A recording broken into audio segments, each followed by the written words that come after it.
Merci d'être encore là pour ceux qui sont là et merci pour l'invitation. Je suis tout à fait ravie d'être ici. Donc on a beaucoup parlé d'une certaine échelle et là on va rezoomer à l'échelle de la commune et du projet urbain. Donc je suis là aujourd'hui pour vous parler du management et de la gouvernance d'un projet urbain, pour ma part plutôt en secteur périurbain et rural d'ailleurs. Donc je fais partie de l'association Maison de Qualité, qui est un tiers de confiance sur le marché de l'habitat depuis maintenant près de 30 ans. On fête nos 30 ans demain d'ailleurs. Non, après-demain, pardon. Autant pour moi, qui a été créé à l'initiative de l'ADEME, du ministère du Logement et des associations familiales, donc les associations de consommateurs, en 93. À la base, c'était pour encadrer les constructeurs de maisons individuelles sur le secteur Bretagne. Je ne sais pas si ça s'entend à mon accent, mais nous sommes bretons originellement, mais nous travaillons sur toute la France.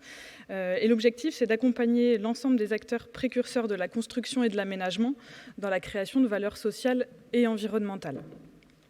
Aujourd'hui, je vais vous parler surtout, encore un autre label, me direz-vous pour la 10e fois de la journée, du label Habitat et Qualité de Vie, donc au milieu, qui est le label Quartier, pour les communes périurbaines et rurales. Et j'évoquerai rapidement en transition le label Ma Maison Vivante, qui fait un peu la somme de ce qu'on s'est dit aujourd'hui. En urbanisme, vous avez deux volets. Vous avez le volet l'urbanisme réglementaire, qui va être géré par vos SCOT, vos schémas de cohérence territoriale et vos plans locaux d'urbanisme, qui vont faire la planification des sols. Et vous avez ce que nous, on appelle l'urbanisme de contrat. Et c'est là où la gouvernance prend tout son sens, quand on associe une vraie commande publique avec la qualité d'un opérateur privé. Ou alors juste une commande publique avec l'opérateur qui est la commune elle-même, ce qu'on appelle la régie communale. Donc le label Habitat et Qualité de Vie, lui, il a été créé en 2017. Il conjugue écologie et qualité de vie des familles au cœur des opérations d'aménagement. C'est vrai qu'on a le plaisir, avec le label Habitat et Qualité de Vie, de remettre la famille, les ménages, au cœur des opérations, sachant que pour l'anecdote, ce label-là, c'est un label projet, donc qui est analysé au moment du dépôt du permis ou du dossier de réalisation dans le cadre d'une zone d'aménagement concertée. Mais surtout, nous faisons une enquête sociologique auprès des familles 2 à 3 ans après la livraison des projets. Il y a peu de porteurs de projets qui tentent l'aventure. Juste sur la partie enquête, là, ils sont beaucoup plus frileux d'aller se confronter à la réalité de l'espace tel qu'il est vécu par les habitants et aménagé par eux. Donc le label Habitat et Qualité de Vie, c'est un référentiel que nous, on voit comme une démarche de projet incitative, pédagogique. Nous, on a à notre charge de partager un maximum des bonnes pratiques en aménagement et en urbanisme avec tout ce qu'on cumule sur tous les territoires, puisqu'on travaille sur la France entière, y compris la Corse. Et je le dis plus précisément, puisqu'en Corse, l'obtention du label fait l'objet d'une éco-conditionnalité au versement de subventions à la primo-accession. Là, le problème, il est commun à tout le territoire national, mais en Corse, c'est très fort. Et du coup, c'est une subvention de 15 à 28 000 euros par lot pour favoriser l'accès au logement aux primo-accédants. Le référentiel du label, il est constitué, donc le premier axe, il n'y a pas de miracle, c'est la gouvernance. Donc la qualité du projet, elle dépend tout d'abord de la qualité de la commande publique. Pour nous, il n'y a entre guillemets rien de pire qu'une commune qui cède trop vite son foncier sans aucun cahier des charges. C'est-à-dire que le projet qui va sortir sera à la discrétion du promoteur, dans la limite du permis, et sera peu adapté finalement à une ambition politique définie. Donc nous, ce qu'on prône, voilà, c'est la qualité du dialogue entre les différentes parties prenantes, mais surtout la qualité de la commande initiale. On travaille beaucoup sur la question du programme des logements dans l'opération d'aménagement. On parlait d'éco-blanchiment tout à l'heure. On a un peu la même chose dans l'habitat. Quelle forme ça prend ? Sur la question des lotissements en extension urbaine ou d'ailleurs sur des opérations en logement collectif, on va saupoudrer de logements aidés la programmation, et ce qui fait qu'en général, on a moins de 10%, entre 10% on va dire, et 20% des logements qui sont aidés. Mais ça veut dire quand même que 80% des cas, on retourne sur un marché tendu. Et donc l'impact, pour le coup, l'impact positif est assez limité. On valorise tout ce qui est intergénérationnel aujourd'hui, évidemment, et participatif. Donc ça, c'est un vrai sujet, hein, parce que quand on a beaucoup de collectifs d'habitants qui se montent, qui souhaitent lutter contre la solitude en vieillissant, mais quand on sait que parfois, pour qu'un projet d'habitat participatif sorte, il faut 12 ans, ça peut être un peu fatigant. et c'est très décourageant pour beaucoup de personnes. Je prends volontairement un exemple caricatural, mais c'est la vérité. Le troisième volet qu'on traite, c'est le volet de la convivialité. N'oublions pas la question du vivre ensemble, même si ce terme est galvaudé, mais comment on est amené à croiser nos voisins et à avoir des interactions favorables, voire solidaires en fonction des cas. Donc soit ça passe par la manière dont est conçu le projet, hein, son plan général. Est-ce qu'il y a des placettes qui sont prévues? Est-ce que les cheminements doux, les fameux cheminements doux ou cheminements actifs, d'ailleurs de plus en plus, sont conçus de manière désirable, c'est-à-dire est-ce qu'on a envie de les pratiquer? Pareil, hein, dans la cage d'escalier, est-ce que la cage d'escalier est favorable? Est-ce qu'on a envie d'y aller ou est-ce qu'on préfère prendre l'ascenseur directement? On a l'ensemble de ces sujets-là qui intègrent la notion de convivialité. Et de plus en plus, qu'est-ce qui est mis en place au sein du quartier pour faire le commun, pour faire l'accroche au lieu, pour donner l'envie de se croiser, etc. Par exemple, on a travaillé avec une sociologue de l'INED sur les conflits dans les relations de voisinage. Et par exemple, dans le collectif, donc dans les immeubles, la source de nuisance numéro 1, ce n'est pas le bruit, ce sont les odeurs. Et aujourd'hui, c'est un pan réglementaire qui n'est absolument pas traité par les promoteurs. Le label Habitat et qualité de vie, il intègre évidemment les deux notions fondamentales donc d'environnement et d'urbanisme. Donc aujourd'hui, on ne peut plus appeler ça de la gestion différenciée des eaux pluviales, de la gestion alternative, pardon. Maintenant, ça doit être une gestion systématique. Mais comme le disait très bien Monsieur Hoffner là, dans la dernière revue, le problème, c'est que les zones à urbaniser sont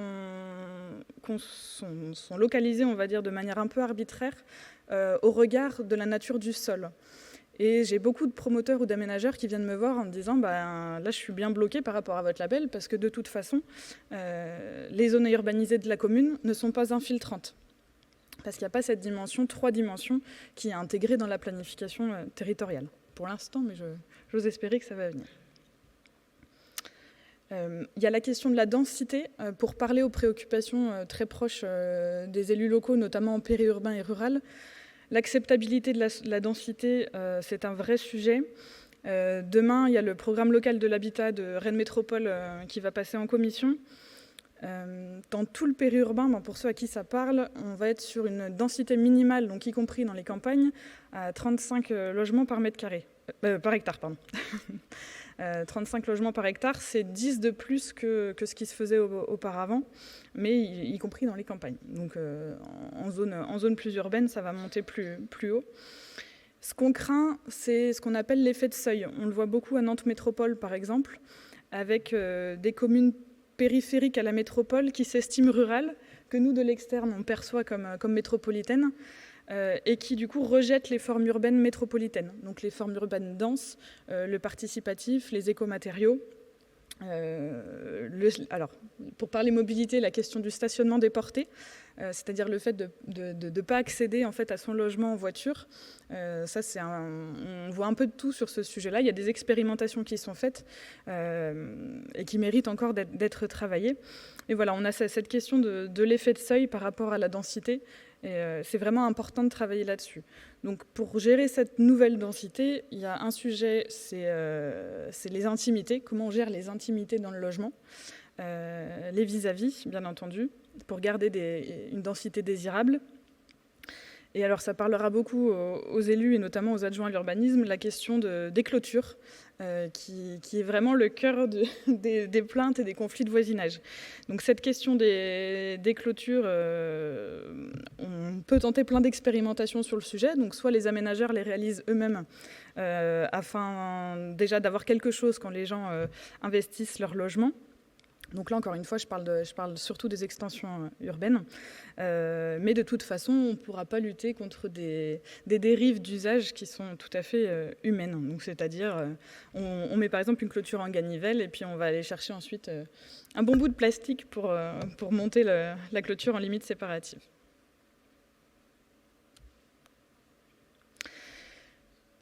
Voici un urbanisme, ce qu'on appelle organique. Vous avez ici un plan masse sur la commune de Villers-Bocage dans le Calvados, avec de la topographie du nord au sud. Donc le point bas est représenté par la tache bleue en bas du projet. Un projet qui s'est inscrit dans les courbes topographiques, qui a appuyé ses voiries sur les courbes topographiques, et qui a un concept avec une trame verte centrale. Une trame verte centrale, ici, où on peut tout à fait traverser le quartier sans croiser la voiture, et un fonctionnement avec des placettes, de manière régulière, au stationnement externalisé. C'est un des premiers projets que je vois avec cette proportion-là de stationnement externalisé. Alors, pour certains, la distance peut paraître très faible par rapport à des projets qu'on peut voir chez nos amis scandinaves, où là, le fait d'externaliser la voiture, c'est quelque chose qui est presque culturel. Mais voilà en tout cas un exemple de projet. Bon, là, on est sur 400 logements en extension urbaine. Des projets comme ça, bientôt, on n'en verra plus, évidemment. On en verra de moins en moins au regard des projets des densités et du zéro artificialisation nette. Là, par exemple, ce qui est intéressant, c'est que, alors, en gouvernance, donc, évidemment, il y a la qualité du cahier des charges des élus, qui est la clé du succès, mais il y a aussi le fait de bien s'entourer. Aujourd'hui, des projets où il n'y a pas d'écologue, par exemple, dans l'équipe pluridisciplinaire, ça fait plus sens. Souvent, on me dit, bah oui, mais c'était un champ de maïs avant qu'on aménage. Donc la biodiversité était nulle sur le projet. Aujourd'hui, ce genre de discours, on ne peut plus l'entendre, puisqu'ensuite on nous dit, bah, on a mis une haie, donc la biodiversité est de fait plus élevée. Non, l'approche, c'est comment aller beaucoup plus loin, autant aménager, avec une biodiversité beaucoup plus forte. On a beaucoup parlé climat, carbone aujourd'hui. Nous, ce qu'on cherche aussi à intégrer, c'est vraiment la biodiversité. On est dans une période, malheureusement, d'extinction de masse quand même des espèces, et de comment être dans une approche climat plus biodiversité, et plus uniquement l'approche climat qui vient le plus régulièrement. Donc on sait que la loi va évoluer aussi dans ce sens, et donc on encourage vraiment que ce soit les communes ou les porteurs de projets privés à anticiper et à aller de l'avant vers ces sujets-là. Ici, vous avez un autre projet dans une grande dent creuse sur la commune de Haute-Goulaine, à côté de Nantes, où là, ils ont vraiment investi et construit avec le paysage. La question que je pose toujours, c'est est-ce que c'est plus facile de concevoir un projet où le bocage est déjà présent et omniprésent, ou est-ce que c'est plus facile d'aménager une zone qui n'est pas arborée ? Ici, par exemple, ce projet-là, ils ont vraiment réussi à gérer la question des intimités sur les logements collectifs, et en concevant les espaces verts comme l'extension naturelle en fait, des rez-de-jardin des logements sociaux. En habitat et qualité de vie, donc on avait traité l'échelle du quartier de l'aménagement, donc dans toutes ses composantes. Ce qui se passe, c'est que sur les projets, les lotissements et les écoquartiers ou quartiers durables, on peut leur donner tous les noms. On peut avoir des belles prescriptions en aménagement, mais quand on va arriver au droit de la parcelle, dans ce qu'on appelle le terrain libre de constructeurs, on peut avoir quelques déceptions. Donc partant de ce constat-là, partant du constat aussi que le lotissement, il n'a pas trop la cote en ce moment et la maison individuelle encore moins. Toutefois, il va continuer à y en avoir, malgré tout. Du coup, comment travailler avec les acteurs de la construction pour aller plus loin sur la qualité écologique à la fois de la maison et surtout, roulement de tambour, la question du jardin. Et alors là, c'est vraiment un changement de paradigme pour les acteurs de la construction. Quand vous allez proposer désormais à des constructeurs, enfin aux commerciaux des constructeurs de maisons individuelles de parler jardin, de parler biodiversité, ça nécessite des petites formations. Donc c'est tout le rôle pédagogique qu'on joue aujourd'hui. Donc nous, l'objectif, c'était vraiment d'intégrer la question des jardins comme support de biodiversité, encore plus quand ils sont continus. On sait qu'il va y avoir de la pédagogie à faire auprès des familles concernées. Par exemple, là, on fait un premier atelier pédagogique début juillet avec 6 familles qui partent du coup sur une maison vivante et qui vont avoir une demi-journée complète sur la question comment passer d'un jardin ornemental, donc relativement imperméabilisé et avec des espèces végétales peu propices à la biodiversité, à un jardin favorable à l'épanouissement du vivant. Première question, oui, mais si c'est pas tondu, ça fait pas propre. C'est la chose qu'on nous dit le plus souvent, qu'on va retrouver. Donc il y a vraiment des évolutions de pratiques à poursuivre. Et nous, on fait justement cet accompagnement-là, à la fois auprès des collectivités et des porteurs de projets privés. Bientôt auprès des familles, des acquéreurs. Pour l'instant, on n'y est pas encore. Ma maison vivante, on sait qu'on est entre guillemets dans le thème, si je peux me permettre l'expression. On voit passer de plus en plus là, des cahiers des charges donc, des mairies, soit sous forme d'appel à manifestation d'intérêt, soit d'appel à projet intitulé Îlot Jardin, par exemple. Donc comment intégrer la question de la ville comestible dans les projets, y compris dans les jardins des particuliers. Comment avoir des espèces qui marquent les saisons, des plantes mellifères et des plantes nourricières. Voilà, c'est beaucoup de choses, mais c'est super intéressant. Voici la première maison vivante officiellement, donc qui est située sur la commune de Fouesnant. Bon, la particularité, c'est qu'elle est sur une parcelle, une surface très importante. Donc j'ai hâte à la prochaine maison vivante qui sera sur une parcelle beaucoup plus dense, entre guillemets. Et à droite, à votre droite, c'est un visuel qu'on a travaillé avec des paysagistes. Le coût d'un jardin favorable à l'épanouissement du vivant, ça peut être très très cher. Et donc la capacité à avoir un jardin planté entre guillemets dans les cordes du label, c'est pas forcément pour tous les budgets. Donc on a travaillé finement avec des paysagistes parce qu'il faut savoir qu'aujourd'hui la filière paysage n'est pas structurée pour faire du jardin et pour faire du jardin accessible à tous. Donc là, par exemple, on est sur une analyse avec un découpage par usage en partant du principe qu'on ne tombe pas les espaces où on ne met pas les pieds, effectivement. Et enfin, ce visuel-là, juste pour illustrer le fait que ce n'est pas forcément incompatible non plus avec la notion de densité. La limite étant, densité et volumétrie contemporaine. La limite étant le coefficient de biotope de surface et le coefficient de biodiversité qui peut être introduit, qui est introduit dans le label Ma Maison Vivante. Donc nous, aujourd'hui, pour résumer, les secrets d'un bon projet urbain, encore une fois, c'est la qualité du cahier des charges des élus, donc qui nécessite parfois aussi de la formation. Il faut savoir que sur un mandat politique, être capable de faire un diagnostic, mener le projet et tirer les enseignements du projet sur un mandat municipal, c'est très très court, pour un peu qu'il y ait de la planification territoriale qui retarde l'avancée des projets. Donc voilà, et puis la qualité des partenariats, on en revient aussi à ces sujets-là, c'est s'entourer des bons interlocuteurs et surtout pas se précipiter. Merci pour votre écoute.